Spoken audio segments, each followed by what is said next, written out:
tive pressa e leve um sorriso, porque já chorei demais. Hoje me sinto mais forte, mais feliz, quem sabe só levo a certeza de que muito pouco eu sei, ou nada sei.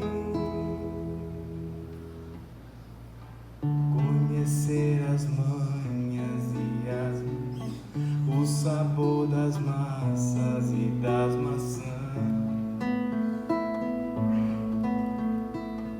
É preciso amor pra poder pulsar, é preciso paz pra poder sorrir, é preciso a chuva para florir.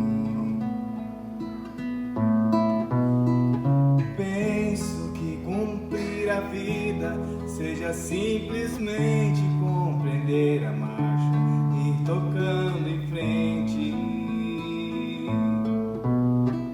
Como um velho boiadeiro, levando a boiada, eu vou tocando os dias. Pela longa estrada eu vou, estrada eu sou. Conhecer as manhas e as manhãs, o sabor das massas e das maçãs. É preciso amor pra poder pulsar, é preciso paz pra poder sorrir, é preciso a chuva para florir. Todo mundo ama um dia, todo mundo chora um dia, a gente chega, no outro vai embora. Cada um de nós compõe a sua história, cada ser em si carrega o dom de ser capaz de ser feliz. Conhecer as manhas e as manhãs, o sabor das massas e das maçãs. É preciso amor pra poder pulsar, é preciso paz pra poder sorrir, é preciso a chuva para florir.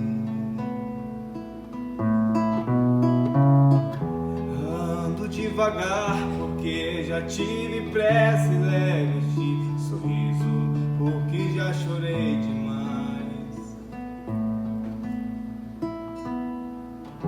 Cada um de nós compõe a sua história, cada ser em si carrega o dom de ser capaz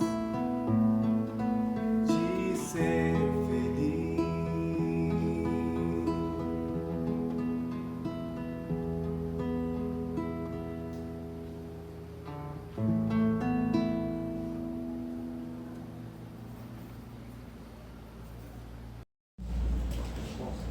Boa noite, meus irmãos. Espero que esteja tudo bem com todo mundo. Pelo menos comigo está tudo bem, né? A gente é surpreendido com as oportunidades que a gente tem para fazer alguma coisa sempre, né? Ser útil é sempre muito bom. Então, meus irmãos, o tema da palestra, como vocês já ouviram, é superando o animal. Eu espero, meus irmãos, que todos nós aqui nesse lugar possamos sair hoje de alguma maneira com um espaço menor para o animal que habita dentro de cada um de nós. E sim, todos nós temos esse animal. Eu não estou acostumado a usar o celular aqui para isso, mas hoje vai ter que ser. Então, não, por favor, não me levem a mal, né? Porque o Vlad pediu para todo mundo desligar o celular, daí o palestrante não desliga, daí fica complicado, né? Mas vamos lá. Meus irmãos, atenção a essa pergunta. Quando eu era criança, falava, pensava e raciocinava como uma criança. Mas quando me tornei adulto, deixei as coisas de criança. Alguém sabe de quem é a frase, a reflexão? Alguém sabe? São Paulo? Exatamente. Essa é uma frase que está na primeira carta aos Coríntios, capítulo 11, versículo 13, dita pelo apóstolo Paulo, e ela é inspiradora na medida que mostra que no decorrer da nossa vida nós evoluímos, nós mudamos a nossa percepção sobre as coisas, nós mudamos a forma de tratar as circunstâncias que nos são apresentadas. Todos nós passamos por esse processo evolutivo. E olha só que interessante, o exemplo que ele traz é o exemplo mais simples de todos. O exemplo de quem já foi criança. E obviamente as crianças veem o mundo de uma maneira particular. A sua condição física, as suas obrigações, tudo isso faz com que haja um limite na assunção de responsabilidades, no cálculo de consequências. E olha, que chega uma hora da vida e que chega a tal da adolescência. E daí mais uma vez, é uma forma diferente, eu não vou nem dizer de calcular as consequências, mas de não calcular consequência nenhuma, não é? A gente percebe uma forma diferente também aí de ver o mundo. Percebam, a natureza faz com que a gente de alguma forma mude a nossa percepção sobre a vida. E claro, chega um momento da vida adulta e as responsabilidades da vida adulta faz com que todos nós tenhamos saudades de quando nós éramos crianças, não é? Não dá para esconder, é uma coisa bem natural, mas todos nós sabemos que isso é impossível. Essa condição também é importante.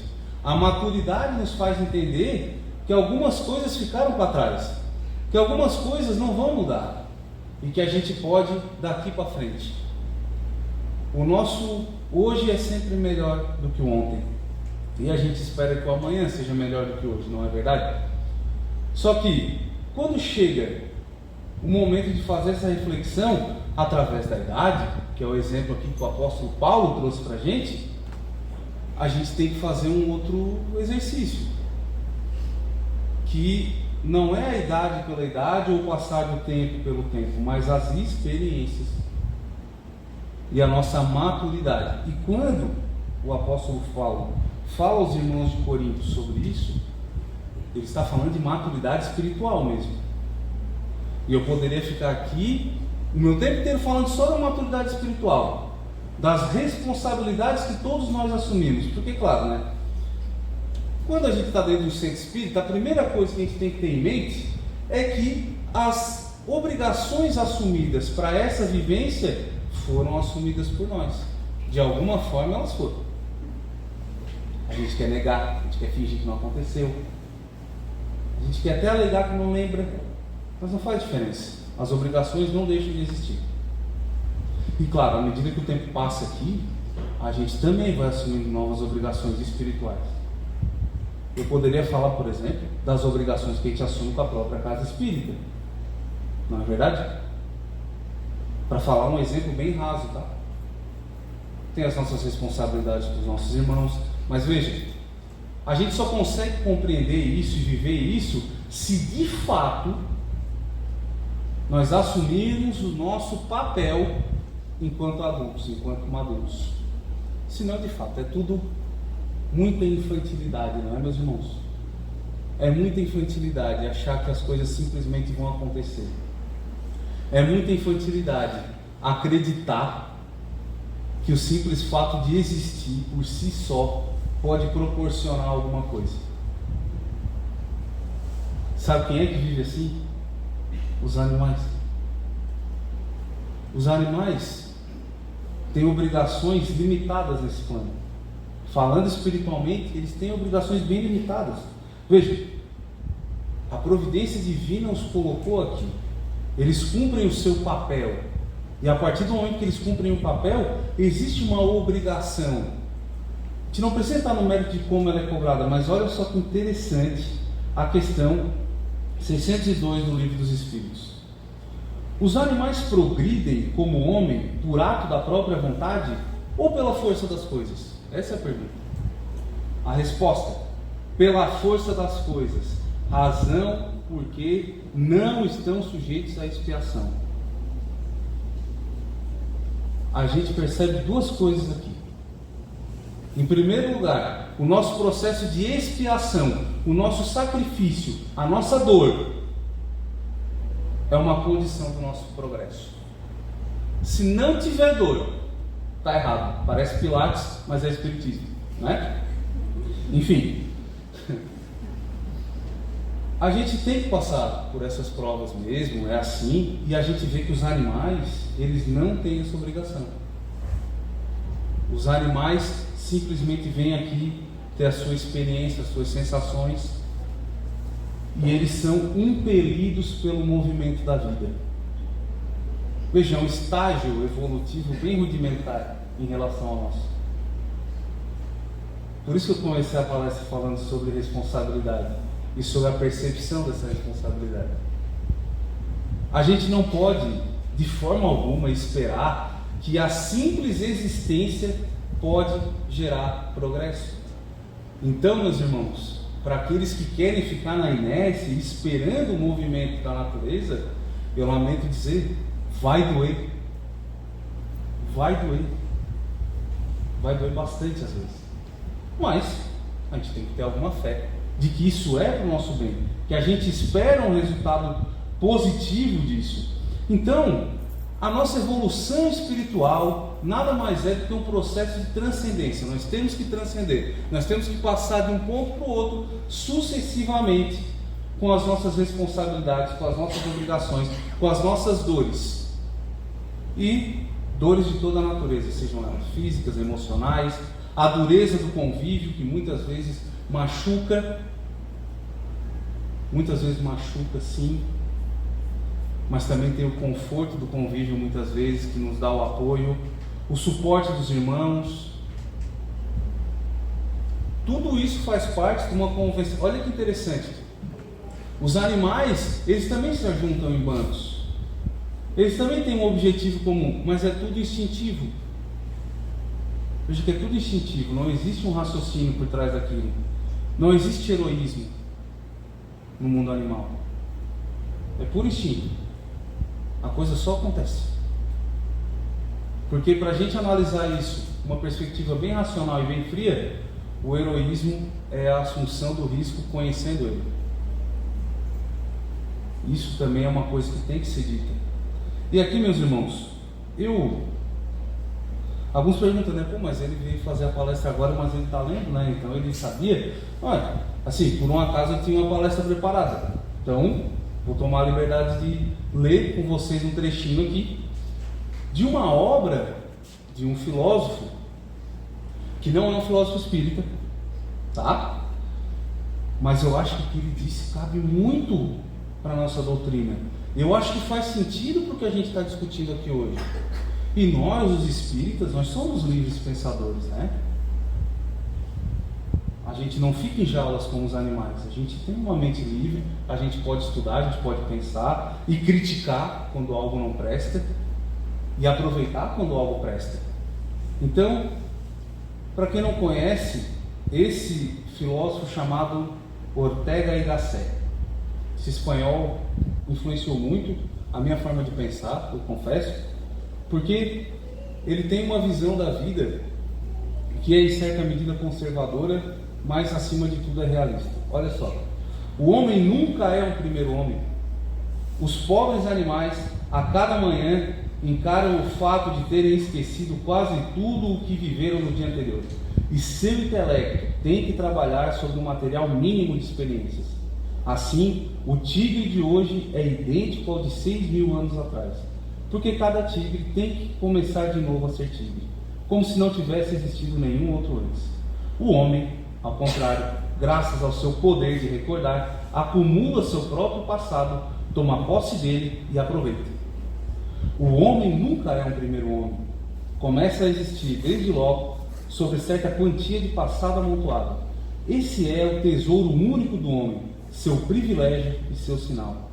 Mas o que parece justo e digno de ser conservado é a menor das riquezas desse tesouro. O importante é a memória dos erros, que nos permite não cometê-los sempre. O verdadeiro tesouro do homem é o tesouro dos seus erros, a vasta experiência vital decantada gota a gota ao longo dos milênios. Nossa capacidade de lembrar e aprender com os erros é uma ferramenta única para a nossa evolução. Vocês concordam que faz sentido? Vocês concordam que tem a ver com o que a gente fala na doutrina espírita? Veja, a gente nunca é o primeiro. E por mais que a gente tenha um véu do esquecimento entre as existências nesse plano, a gente tem o convívio, a gente tem a nossa memória coletiva nos permitindo ter sempre uma experiência melhor. Isso nos difere dos animais.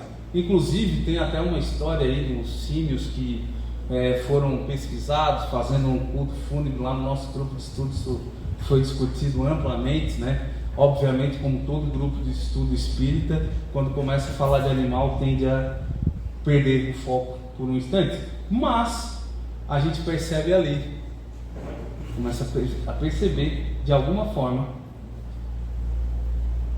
que aqueles animais estão num processo sim de evolução, um processo de resgatar a memória, de repetir como um ritual,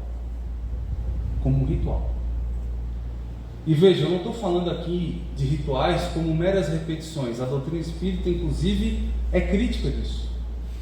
O ritual pelo ritual não nos serve de nada, não provoca nenhuma evolução espiritual. Agora, enquanto prática cotidiana de organizar o nosso pensamento, olha que interessante.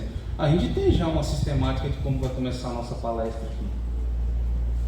A gente já tem a nossa sistemática, a gente chega aqui, sabe, senta, reflete, pensa, dá uma respiradinha, tenta esquecer dos problemas do dia, sabe que alguém vai falar, sabe que alguém vai cantar, né?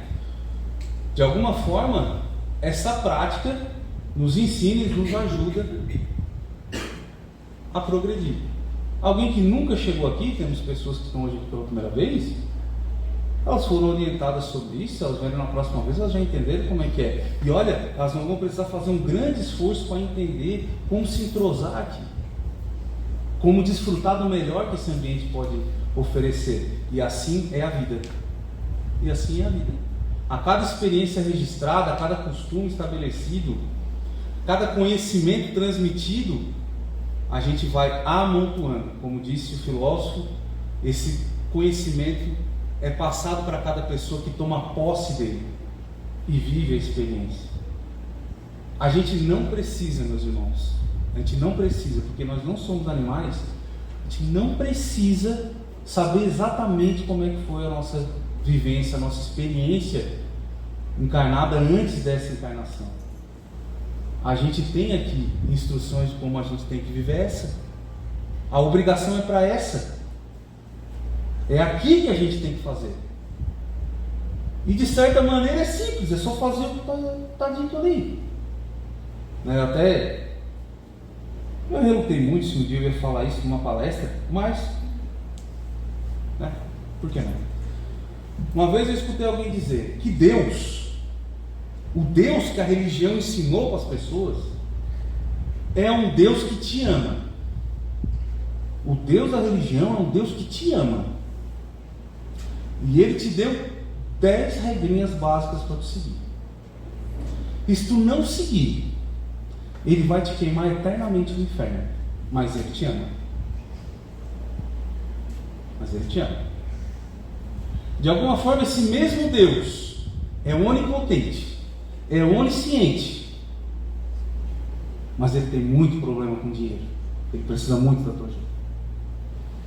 Veja, esse Deus que não é o Deus que a gente compreende e experiencia através da fé raciocinada, é um Deus animalesco, se a gente parar para pensar. É um Deus irracional. É um tipo de culto vazio. se presta para esse tipo de Deus. As nossas experiências sucessivas, amontoadas no nosso conhecimento como um todo, nos permitem sim ter uma visão mais clara de quem é esse Deus, de qual é a vontade dele para nós todos. Essa experiência que é importante. E veja, os traços da nossa evolução, de aprender com os nossos erros, de repetir experiências, eles fazem parte dessa superação desse animal, dessa besta enjaulada que há dentro de cada um de nós. E não se enganem, meus irmãos, não é difícil perceber dentro de cada um de nós algumas fagulhas. Por mais que enquanto evolução a gente tenha uma lei, que é a lei do progresso, que faz com que as coisas através do tempo vão se transformando, ou seja, existe uma tendência nossa a buscar evolução. A gente sabe, eu sou um otimista nesse ponto, que antigamente se morria muito mais gente de causas que são perfeitamente evitáveis hoje. O que se morria de gente em lavoura de café era um absurdo. O que se morria de gente em construção era um absurdo. As pessoas não tinham antibiótico e morriam porque não tinham antibiótico. Morreu de dor na garganta, morreu de uma infecção qualquer. E o mundo melhorou. Olha só. E a gente consegue passar mais tempo aqui decantando a experiência. A gente consegue ficar mais tempo aqui vivendo com mais conhecimento e chegando mais longe na nossa evolução.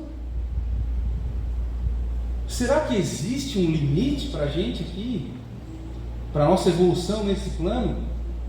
Será que chega um ponto que não dá mais? Será que todos os meios que estão à nossa disposição, eles já foram superados? Será que não tem mais nenhuma coisa que a gente possa fazer diferente? Porque eventualmente a gente também tem que se perguntar. Eu trouxe aqui essa sociedade que evoluiu tanto, né? Essa sociedade que evoluiu tanto e nos permite hoje ser essas pessoas. Veja, o exemplo que eu mais gosto de usar para falar dessa mudança que é tão radical do ponto de vista físico, né?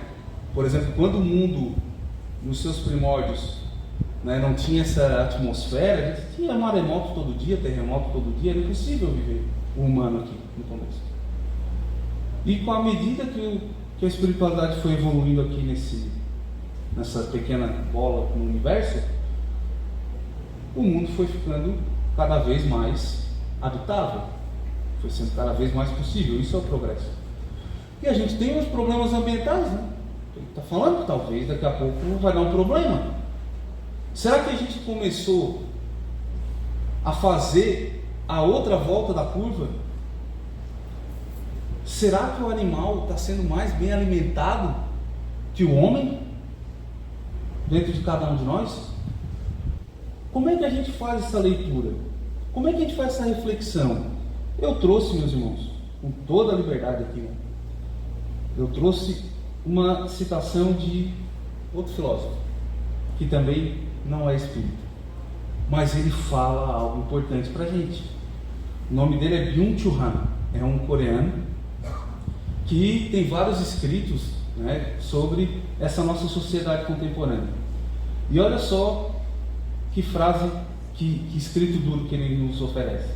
A técnica temporal e de atenção multitasking, a multitarefa, né, não representa nenhum progresso civilizatório. A multitarefa não é capacidade para a qual só seria capaz o homem na sociedade trabalhista e de informação pós-moderna.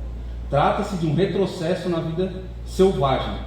Na vida selvagem, o animal está obrigado a dividir sua atenção em diversas atividades. Por isso não é capaz de aprofundamento contemplativo, nem no comer, nem no copular. Veja, o animal, quando lá na vida selvagem, que ele vai se alimentar, ele não consegue focar naquela alimentação daquele momento. Ele tem que ficar atento, senão vai ser atacado. A atenção dele fica dividida, não tem como. Hoje em dia tem um animalzinho que quando vai comer, fica com o celular assim. Não mudou. A gente não consegue levar o celular nem para comer. Essa divisão da atenção com as coisas importantes da vida.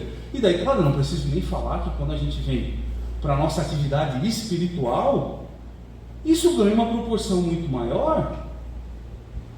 Tinha um grande pregador, eu sempre esqueço o nome dele, mas ele falava que o homem tem esse problema de se alimentar todo dia com 3 refeições quentes e o seu espírito uma vez por semana com uma refeição fria. Né? Veja, é muito importante que a gente venha para a palestra, que a gente ouça a doutrinária, que a gente reflita. Eu, da minha parte, meus irmãos, desejo do fundo do meu coração que todo mundo saia daqui melhor do que entrou, é óbvio. Agora, não existe melhora que dê conta de todos os BOs que a gente tem para resolver.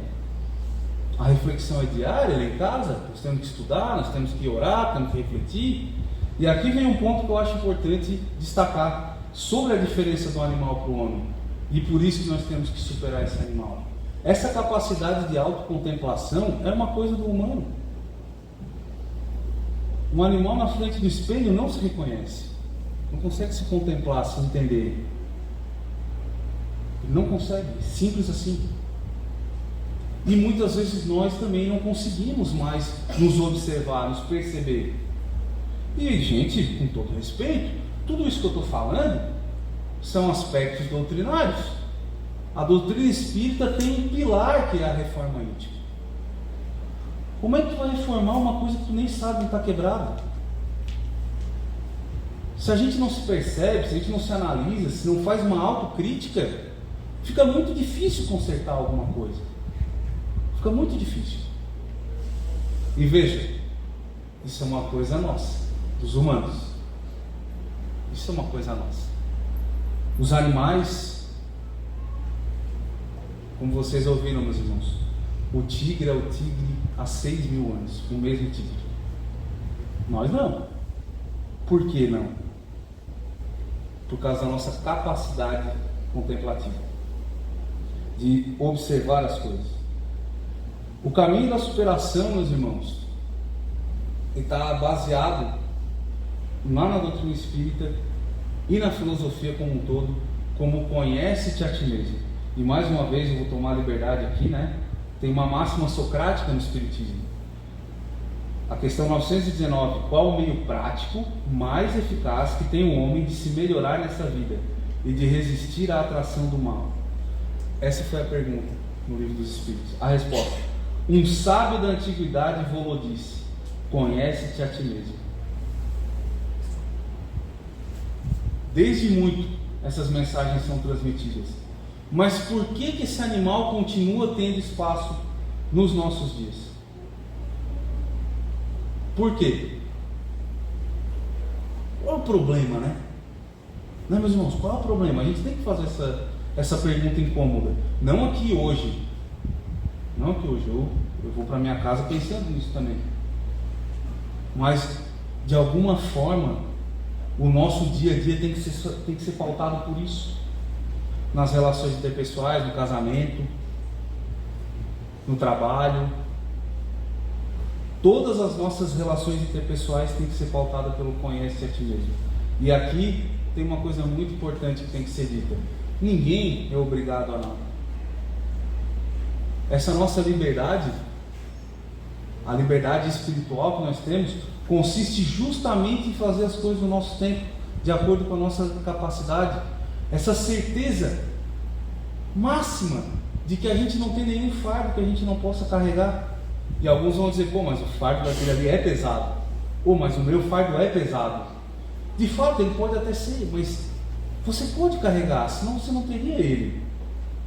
E muitas vezes, o tempo de reclamação é um tempo a menos de autocontemplação. Enquanto a gente reclama, a gente não percebe o que a gente pode fazer. Enquanto a gente reclama, a gente bota o foco naquilo que a gente não é capaz de fazer. Esquece de focar no que a gente efetivamente pode fazer com a nossa vida. E claro, com a vida de quem está ao redor da gente. Essas máximas de superação do animal, elas são uma estrutura, meus irmãos, que ela vem antes, ela precede a doutrina espírita. E a doutrina espírita colocou isso desenhado para a gente. A gente tem filósofos antigos, a gente tem filósofos contemporâneos, a gente tem todo mundo falando sobre isso. Agora a forma que está na doutrina espírita está desenhadinho. Olha, você tem que se perceber, você tem que entender, você tem que praticar esses princípios. E muitas vezes essa falta de ferramental para resolver problemas também é culpa nossa. Também é culpa nossa. Sabe, eu lembro no meu tempo de igreja ainda assim, eu era bem praticante. E eu sempre ouvi assim, porque quando tu tiver em dúvida, tu tens que perguntar o que faria Jesus. Daí eu cheguei aqui no Espiritismo, o pessoal fala a mesma coisa. Mas daí se não sabia o que Jesus faria mesmo, se não conhece ele, se não se relaciona com os ensinos dele, tu não vai saber a resposta mesmo. Se não der prioridade, se não dedicar tempo para conhecer Jesus, de fato, nunca vai saber o que Jesus faria. Nunca vai saber. Não tem como saber. E eu vou insistir, tem várias formas de aprender, né?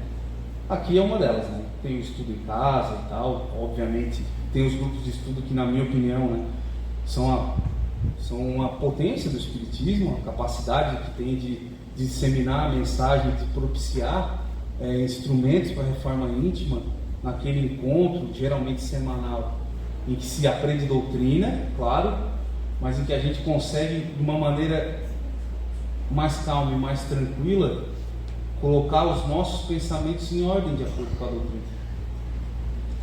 É um momento mais íntimo, mais próximo, começa a ter o apoio daqueles teus irmãos que estão na tua volta. E daí que está a importância de estudar, e de estudar em grupo, sim. Sozinho, meus irmãos, dificilmente a gente chega tão longe. A gente pode chegar muito rápido, mas não é tão longe que se chega. E essa doutrina, meus irmãos, adivinha só, é uma doutrina que foi feita para ser vivida em grupo. Porque na minha última palestra eu falei sobre o uso do mas, e uma das afirmativas era: eu acredito na reencarnação como instrumento de reforma, mas não suporto a convivência com determinados irmãos. E não se esqueçam que tudo que vem depois do mas é o que importa de verdade.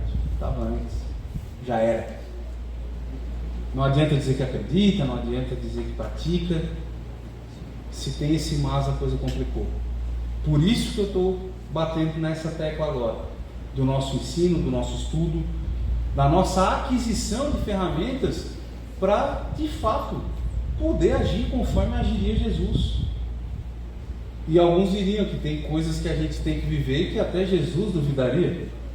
Eu sei que muita gente pensa isso, mas também só dá para ter essa certeza se a gente tiver intimidade para conhecer. Sem intimidade não será possível. E intimidade exige o nosso bem mais precioso, o tempo. Outra coisa que o animal não sabe administrar. O que influencia o animal é se está claro, se está escuro, se o sol está forte ou se está fraco. A gente tem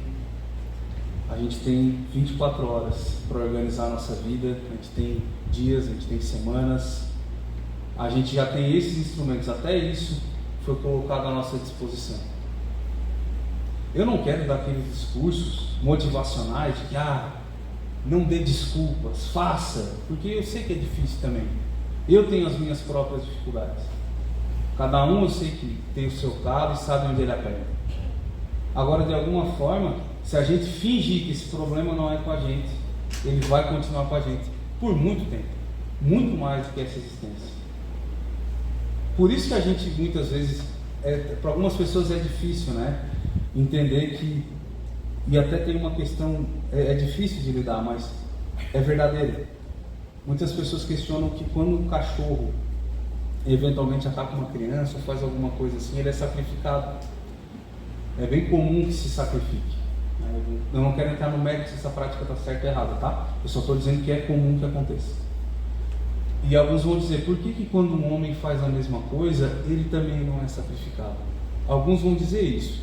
E daí aqui tem uma resposta bem dura. Porque ele não é um animal. Porque ele tem a condição de aprender e mudar. Por pior que seja o que ele fez. Por mais difícil que seja tolerar a atitude dele. O simples fato de ser humano é um poço de esperança. E a nossa vida, meus irmãos, é esperança todo dia. Todo dia algo novo pode acontecer, algo bom pode acontecer. Todo dia a gente pode melhorar, a gente pode colocar um tijolinho nessa construção. E tem a ver com o nosso propósito. Eu acho que foi aqui nessa mesma tribuna que eu ouvi alguém falar uma distinção de propósito, e eu não consigo me esquecer daquilo, me marcou profundamente. Eu vou repetir aqui. Chegaram numa obra e tinha 3 pessoas trabalhando. Perguntaram para o primeiro: o que você está fazendo? E ele disse: eu estou juntando tijolos. Aí perguntaram para o outro: o que você está fazendo? Ele disse: eu estou erigindo uma parede. E daí perguntaram para o terceiro: o que você está fazendo? E ele disse: construindo um templo para o meu Deus, onde ele vai ser cultuado e adorado todos os dias. O terceiro tinha propósito. O terceiro tinha consciência do propósito dele. Tinha consciência do projeto dele, para a vida dele. Ele tinha consciência do que as habilidades dele poderiam de fato causar de efeito nesse mundo. E cada um de nós tem alguma habilidade que pode ser colocada à disposição da transformação do mundo, que começa com cada um de nós. Seja com a renúncia aos instintos animalescos, ao invés de reagir, refletir, ao invés de reclamar, pensar, ao invés de reclamar, projetar, e que de alguma forma as coisas podem acontecer. Se a gente não tiver fé que isso vai acontecer, aí já temos um outro problema também. Porque tudo isso que eu estou falando aqui só faz sentido se a gente acreditar. E é outra coisa que os animais não têm: fé. Essa é outra coisa que pode nos ajudar a superar esse animal. Lembra que no começo da palestra eu falei sobre eventualmente a gente ter uma mudança da nossa perspectiva. Agora tenta comparar a tua visão do mundo que tu vive, dos relacionamentos que tu tem, dos problemas que tu tenta resolver, e como seria o mesmo você com e sem fé. Se seriam as mesmas respostas para todas as perguntas, se seriam as mesmas soluções para todos os problemas. Não seriam. Esse é um elemento que nos distingue. Esse é um elemento tão importante. E claro, quando a gente fala de fé raciocinada, é a consciência da nossa capacidade, meus irmãos. Eu fico pensando, tem tanta coisa que eu não quero entrar nessa vibe de crença limitante, mas de alguma maneira a gente simplesmente se apega a detalhes irrelevantes. Meu desabafo com vocês: é a primeira vez que eu vim falar numa casa espírita de bermuda. Ah, é errado? Não, não é errado. Eu já vi outros irmãos aqui também, mas eu jamais viria. Uma coisa minha que é irrelevante. E eu estou falando isso para vocês porque a hora que a Adal me chamou, a primeira coisa que eu pensei: mas eu estou de bermuda. Eu não pensei assim: o que eu vou falar? Eu pensei assim: eu estou de bermuda. Olha só, uma coisa tão pequena, né, gente? Uma coisa tão pequena, mas de alguma maneira a superação do animal dentro de cada um de nós também está em reconhecer aquilo que é irrelevante. Porque um animal que se apega a algum objeto, alguma coisa, ele não larga por nada. Se tu tentar tirar dele, ele vai te agredir, ele vai te machucar. Agora você, humano, você tem uma capacidade intelectual e moral de se desapegar. Você tem essa capacidade. Porque ninguém nesse mundo terreno aqui é obrigado a nada. Mas todo mundo tem a sua obrigação, a própria obrigação, que são coisas bem diferentes. Tá bom, meus irmãos? Eu tinha um compromisso de falar um pouco mais, mas eu confesso que infelizmente vai ficar por isso, e eu espero que vocês tenham sido de alguma maneira tocados por essa mensagem, porque eu fui tocado por ela quando eu estava me preparando pela primeira vez, tá bom? Que Deus abençoe a todos, muito obrigado.